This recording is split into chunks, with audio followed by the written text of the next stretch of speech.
350 работници во РЕК Битола вработени во време на претходната власт, само во еден ден веднаш по неуспешниот референдум беа прераспоредени на други работни места, главно во рудниците за Јаглен, Суводол и Брод Неотино.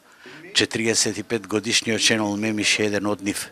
Тој 11 години работеше во термоелектраната на РЕК Битола како сменски електричар, соодветно на неговата струка и постојано со нарушено здравје.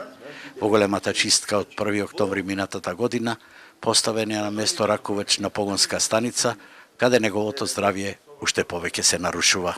Работам во една просторија со димензии 1,5 на 1,5 сам, со висок притисок, многу често кој знае да достигне и над 220 со 120, иако е алармирано многу пати до раководството на Елем во Скопје, дека сам човек не е за такво работно место. Пред 4 дена добив обемно крварење од носот при висок притисок. Наредниот ден добив гушење, заврши во клиничката болница.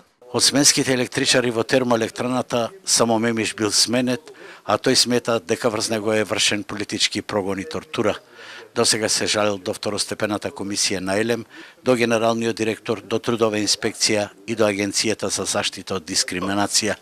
Во моментов е на боледување и подсилен стрес. И од 15 сменски електричари, колку што работевме 11 години, само јас сум турчин и само јас сум дел од партија која што не е моментално дел од коалицијата на власт.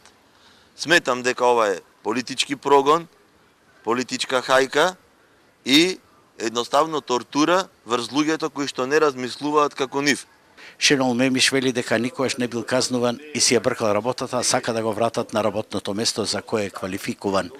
Единствениот греф му е што е турчин и што е член на ВМРО ДПМН, како што вели.